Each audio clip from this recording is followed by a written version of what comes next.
Kabady, magandang tanghali. Dito tayo sa Kubo, sa Lucky Farm Extension. At tinitingnan natin itong pula natin kamatis dito. Dapat talaga ito mga kabady. Ito hindi pa napataba ito. Dapat talaga yan nung bago namin isabog yung buto.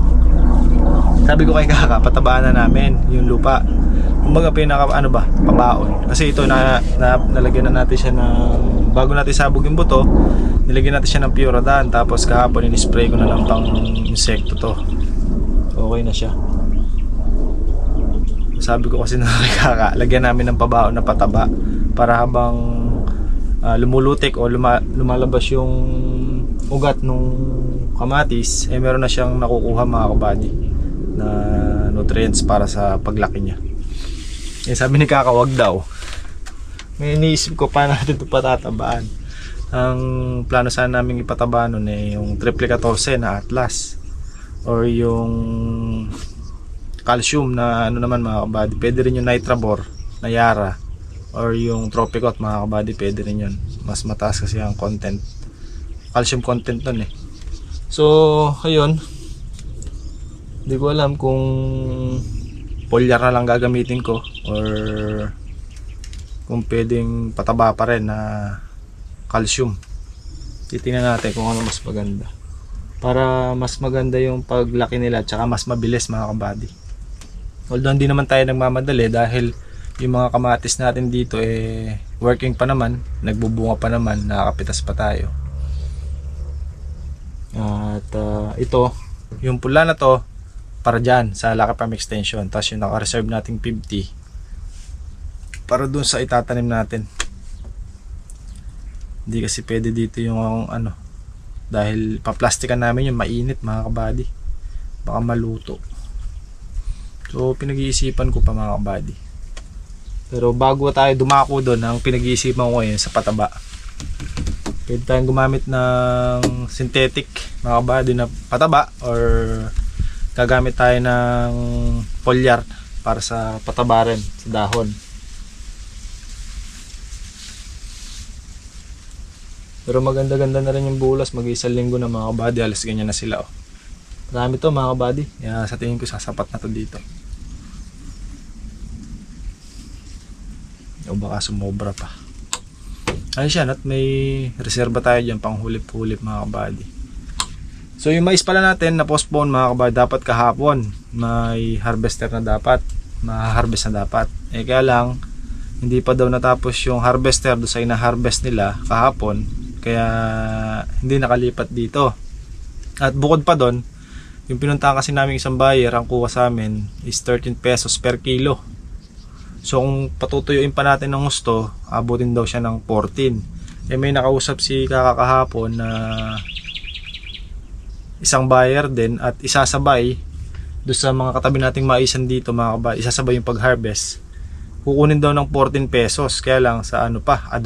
So maghintay pa tayo ng mga tatlong araw mga kabady bago ma-harvest. Sabi ko, kung wala rin tayo makita ng harvester, wala tayong magagawa.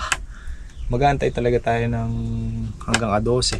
Pero sabi ko, kailangan sigurado na ganun ang magiging presyo kasi sayang yung 3 araw natin paghihintay kung mauuwi lang din sa 13 pesos ang per kilo, di ba? Yung 3 araw na yun mga kabady, makapag-land prep na tayo. Mapapa-stable na natin yan, may sasalang yung lupa, tapos at the same time makakagalaw-galaw na tayo sa pagtatayuan natin ng balag. Sabi ko sayang yung 3 days, kaya kailangan sure na ganon yung magiging presyo. Sure naman daw, sabi ni Kaka, dahil nakausap daw niya yung buyer na isasabay do sa presyo ng mga katabi namin dito na 14 pesos per kilo. Sabi ko sige, hintayin na natin, total 3 days na lang naman, maantay na natin yan. Tsaka no choice tayo dahil walang harvester. So yun, bali sa 12 pa, April 12 haharvestin yung ating mais niyan. So sa tansya ko, hindi ko matansya mga kabady, sana naman wag tayong matalo dahil mababa ang presyo at may tama rin yung mais natin mga kabady. Dahil pinugpog o hindi nilubayan ang mga uod nung bata sila. Kaya hanggang ngayon yan, taglay nila. Tsaka namulaklak yung ibang bunga mga kabady. Nagbulaklak yung bunga niya. Sana kahit yung makasambot man lang tayo sa puhunan natin, malaking bagay na rin. Ganun talaga sa pagtatanim mga kabady. Hindi porket nga nagtanim tayo kikita tayo. Hindi. Dadaan tayo sa masusing proseso bago natin maabot yung gusto nating maabot mga kabady. Makabawi tayo sa puhunan dito. Yun ang gagamitin natin puhunan pang gulay. Dahil alam niyo naman, madiin-din ang presyo. Madiin-din ang presyo pag gulay ang pinag-uusapan mga kabady. 1,000 na naman ang possible nating gastusin dyan. Ito nyo, punla pa lang ng ampalaya at kamatis, magkano na, di ba? Halos 40,000 na. Wala pa yung sitaw. Wala pang pataba, walang gamot, land preparation pa. Kailangan pa natin kumuha ng tao para mabilis. Pagkain, merienda, ayan, mga kabady. Ano yan, malaki-laki. Lalo sa gamot at saka sa pataba. Kaya nung time na meron tayong extra pera, nag-order na tayo ng mga kailangan natin, kagaya ng mga plastic mulch, mga kabady, buto ng sitaw, order din tayo 3 kilo para at least yung gastos natin ay hindi sabay-sabay, paunti-unti. Hindi na lang natin nabibili niyan o nababayaran, pulang kamatis at saka pulang ampalaya. Papakontak ko pala kay Harvey ngayon yung pulang ampalaya kung ano. Kasi malapit na mga kabady, kailangan naka-reserve tayo doon para ma-update natin kung magkano ang presyo. Alam ko kung di 2.5 yung 2.8 ang isang tray. Nasa 100 to 104 naman ang isang 100 to 104 puno ang isang tray. So kailangan natin mga 12 tray. Kapetapakan yan! Di mo na kontak yung ano, Nobi? Alin? Ang palaya, no? Hindi eh. Tawagan mo ulit. Tawagan natin ulit, no? Mga buddy, ang ating temperatura ngayon, time check mo tayo, 12:11 ng tanghali. Ang ating temperature ngayon ay 34 ba? Hindi, ewan ko. Check natin. Heat index. Heat index. Malupiton to. Oh, 34. 34? 34 nga. Oh, ang galing ko manghula. 34 degrees. Fahrenheit, paliko, katagilid. Iyat yan mga kabady. Pero immortal tayo eh. Happy ba? Happy. Sus. Salubungin natin yung init mga kabady. Masarap pag mainit, magkape ka para masundutan yung init. Papaharvest na si Kaka ng ano ngayon mga kabady ng sorghum. Ngayon ko lang nalaman kay Ate Risa. Ate Risa, hello po. Basta dyan. Nakakain pa lang sorghum ah. Pwede siyang Ang nakita natin kanina Mediterranean rice ba? para siyang alternative. Para siyang ano daw, mais. So, sorry. Ngayon ko lang nalaman. Nabasahin ko yung ano. Tingnan ko yung ano ba?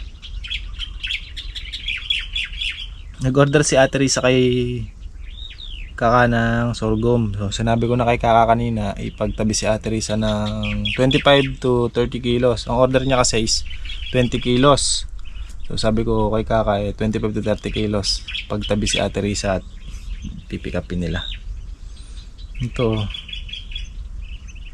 Sorghum salad recipes.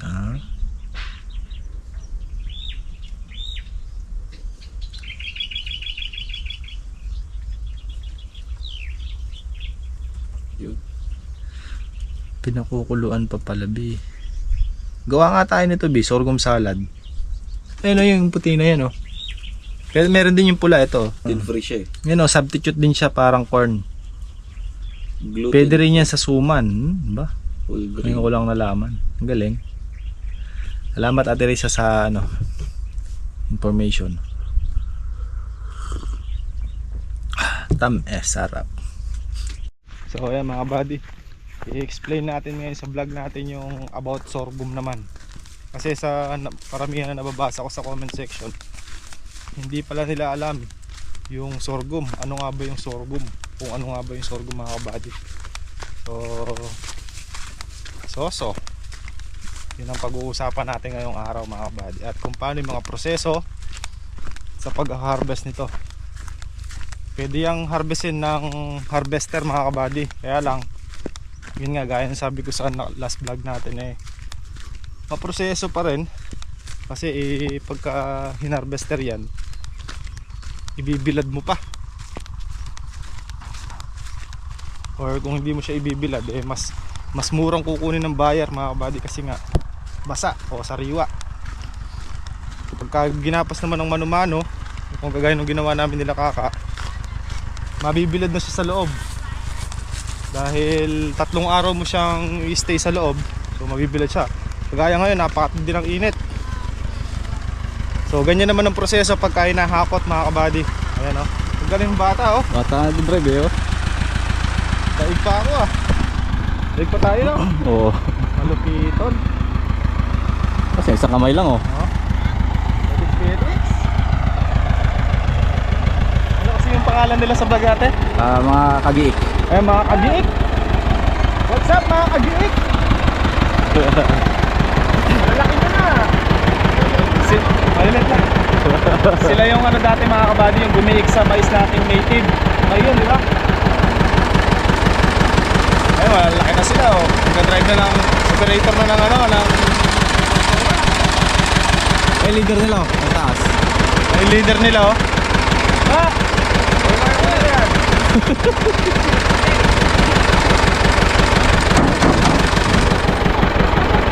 Bilib ako sa bata na to, ang galing.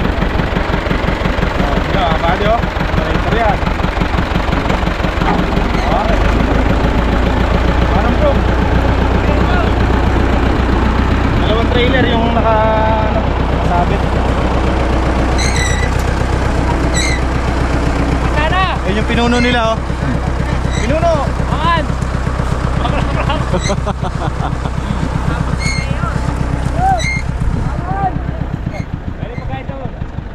Sinigangs. Tapos sila rin yung niyan mga kabady. Sa kanila nakakontrata yung pag-giik para malugas yung lamig. ganyan. Kinakain yung sorghum ako hindi? Hindi. Kinakain to. Kain yan. Popcorn yan. Ako din, ngayon ko lang din alam. English na sorghum. Ayan mga kabady. Ganito siya para siyang butil ng munggo. Na ngayon ko lang din nalaman base kay Ate Risa na kinakain pala siya. So minsan kukuha tayo na magluluto tayo ng ganito. Testingin natin. Awaghak. So yan, hinahakot na mga kabady. Dadalhin doon sa may malilim na area para doon giikin. Kasi kung dito walang lilim, so pag habang gumigiik mga kabady is mainit. Kaya dadalhin doon sa medyo malamig-lamig na area doon. So palagay ko ito yung unang Puputing hangin. focus na May puputing hangin. pakan yan. So yan yung unang hakot mga kabady. So marami pa dyan sa loob. Okay lang hakot pa Nakakot pa. isang hakot pa. So mga isang hakot pa mga kabady. At mayayari na. So ayan, 2 trailer yan mga kabady. Oo. Sabi ko sa bro. Sabra natin yung makina.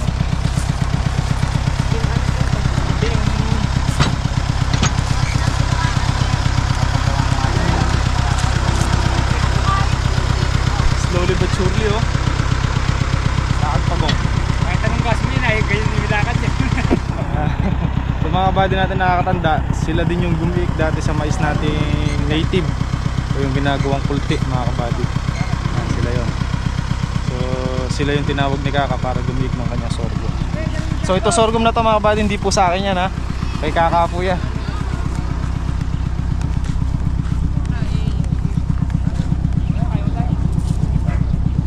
Kumita sana Kita yan? para makapag-halo-halo. Wala naman.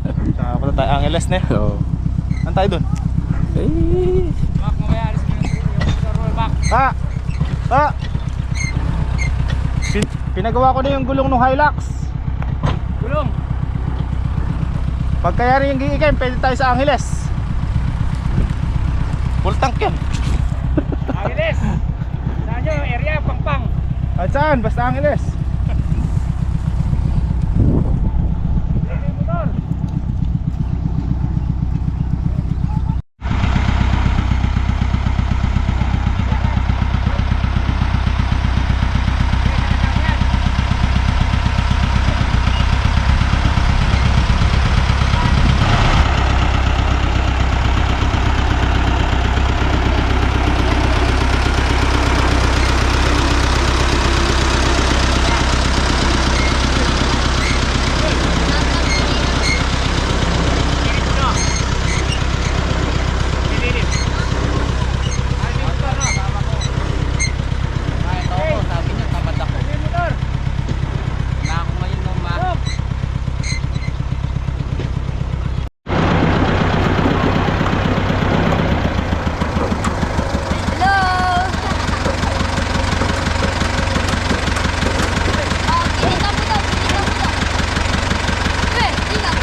Yun yung Jeep Tracer. Nung di nauuso yung harvester.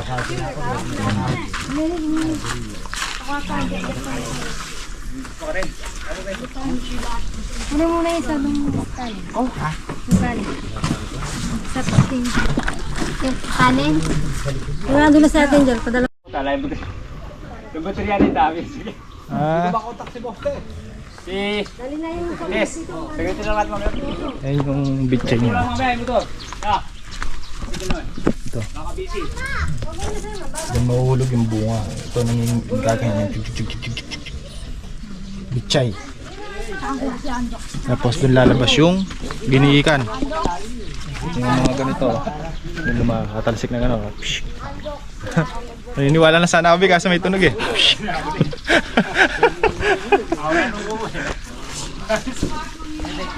So, yan. Tingnan natin kung makakailasa ako si Kaka. Ha? Tiga bulusepo. At yung wag kaya rin gilik. Jeep Tracer. Dati ganito lang, hindi siya Jeep. Kaya anong tawag doon sa ano? Yung ganito lang hindi siya walang Jeep. Tracer lang, no? Kaya tinawag na jeep yan. Kasi may Jeep na, no? Jeep na, tapos tracer. Kaya, Dati Tracer lang, mga buddy, ang humihila kalabaw. Tapos nauso to. yung una natin, yung Oh, pinagig yung ng mais. yung pinanggig sa mais, no? Oo. Tracer lang yan, tapos yung ang humihila yung traktora. Tapos sumunod ito, yung Jeep Tracer. Ito kasi 4-wheel to eh. Naipapasok to sa ano, sa mga puputik. Kagaya sa palayan, ganun. Napapasok yan. Kasi all-wheel drive yan eh. Tapos, yun na, pag pumasok na si harvester mga kabady. Natin mamaya. Diapers.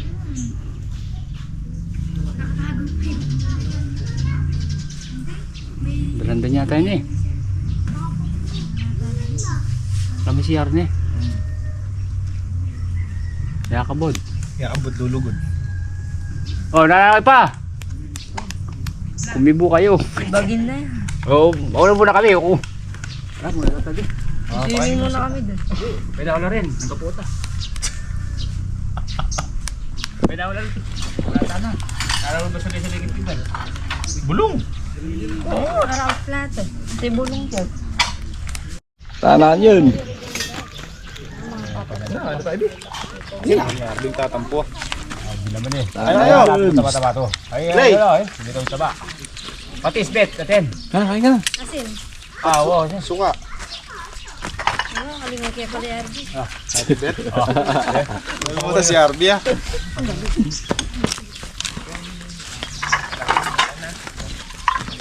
Ayaw na. Gusto ko kumain. Hindi dyan sa may limit. Pakisa.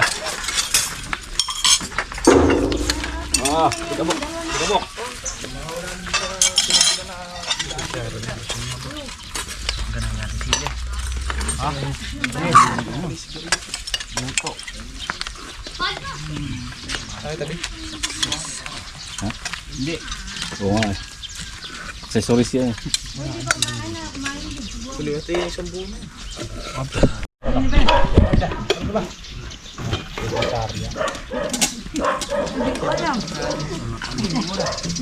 Basta ka ng bulan dyan. Beer water rin lang, ordinary. Alam tubig na ako dyan, yung poso. Ayun, mineral to, wala ka lang. Thank you. Thank you, Master. Hey! At ipapakatasang kin, no? Ngayon po dito. Mga bata mo, tre. Ano yun? MS. Ilaglag ni Mama ko yung sili. Yung mga Kain tayo mga buddy sa ilalim ng kakahuyan. Hey, Map. Mamaya magbabago na yun. Di, kung ka ng kanin. Nabaya. Mamaya. Dos. Nakadulso ka eh. Nasuka kasi ah. Wala suka kaya hindi ganado si Harvey kumain eh. Suka yung ganyan yan. Sipa ako.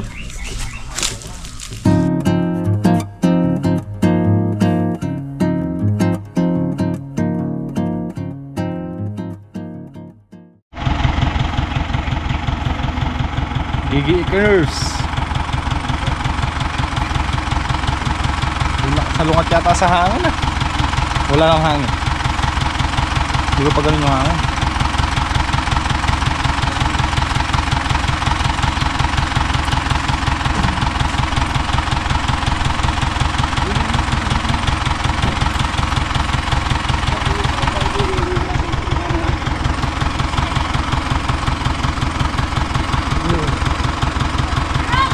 Di ba yung mais yung kailan?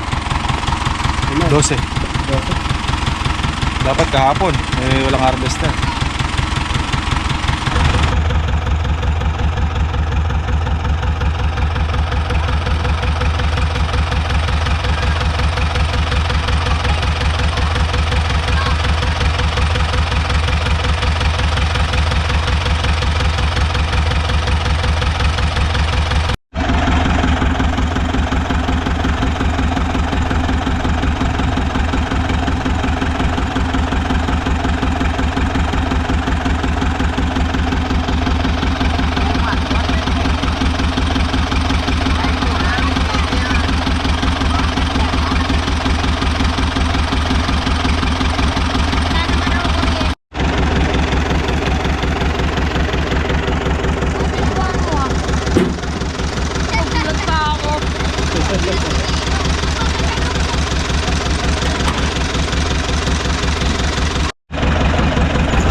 kapatid, hinintay natin yung isang sabungkay para tulungan ko si Kaka magsampa. Yan pala, yan na. Dala na ni Premium Pellet Rate. Kaso wala akong parang tip, no? Lugi yata ako At sa taas Bakit?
Labi. May bali mag-sit ko. May headshot. May bali mag-sit ko. Hindi kasi paparang. Ito, makawipe ko. Tayo motor mo ba? Ayan na. Ay parang puto.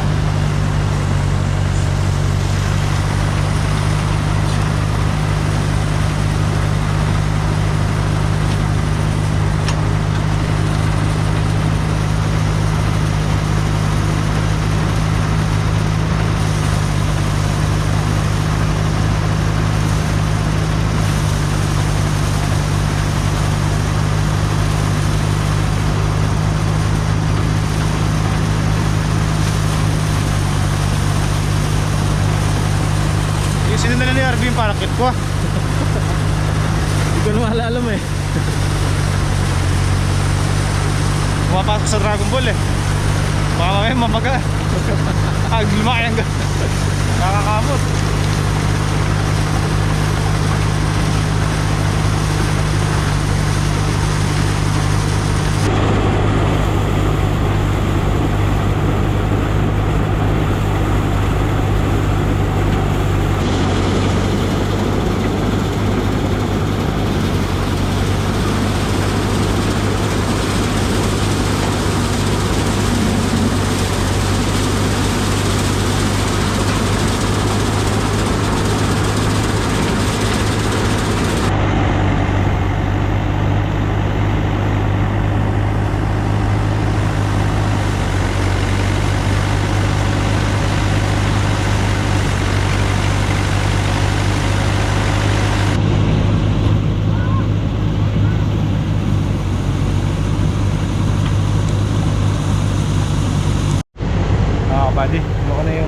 Check natin. Para cute.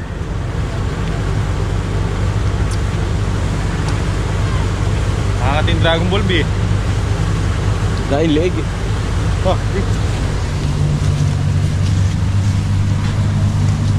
pay tapa, mata saya.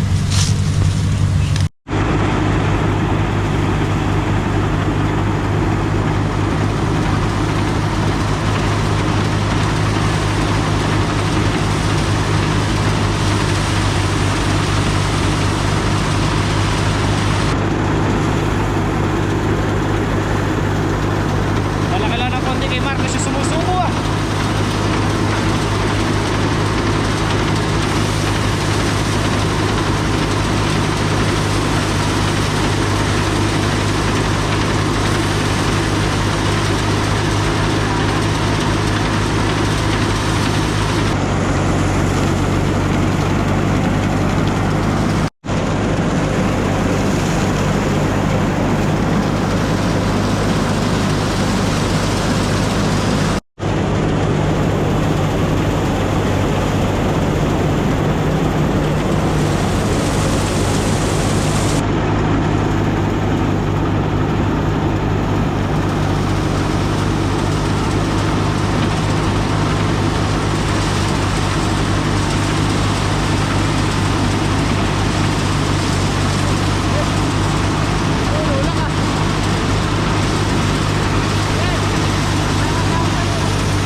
Renda tapa.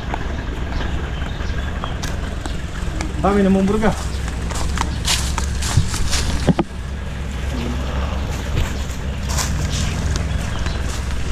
Ay. Magkano yung po yan? Manong, magkano yan, Manong? Manong. Dagan mo na yung dugo ah. Tapos na yung first batch. Tama na yun. Bukas naman. Naman, para isang kape na lang. Oo. Dalawang kape ang kape. Ayaw muna natin mga bata. Tubig tsaka pataba.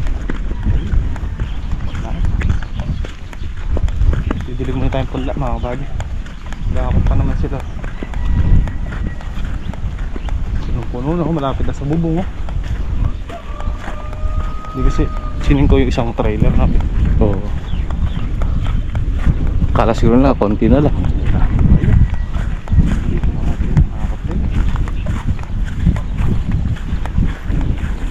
Hindi naman nila buhat-buhat yung trailer. Hindi pa din.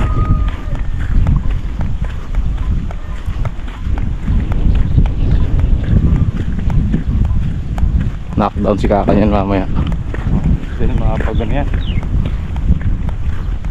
RH Bill.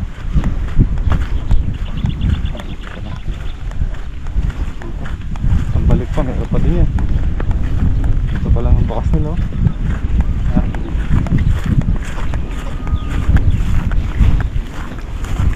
Kabilaan nga pala yan. Yan pa oh. Dalawa pa pala, isang balik pa. Diyan, meron pa dito yan. Ayun oh. Dito sa balik.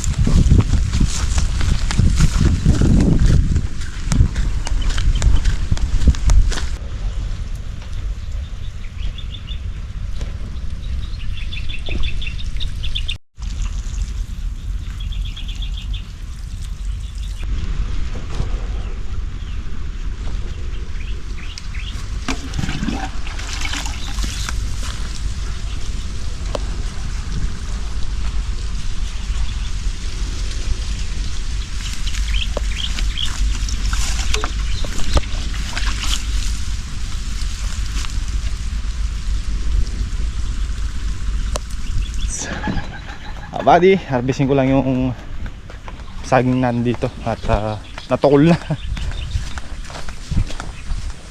Ngayon nabali na yung puno. Saka na tayo maglilipat ng saging na indulan na to mga buddy pagka papunta na tayo sa Tagulan para mabilis kumapal. Panlipat na kasi mga yan. Ito mga buddy, yun napuklo na. Pero ano naman na rin, magulang na rin naman yung saging. So ito may patabayan pa tayo. Okay mga buddy, punta natin si Kaka at ibibiling ko yung sorghum ni Atrisa, baka makalimutan niya. Baka maikarga lahat sa truck mamaya yung sorghum eh. Mayari. Bantay! Bantay! Alert! Okay mga buddy, tayo magsusubo muna nito.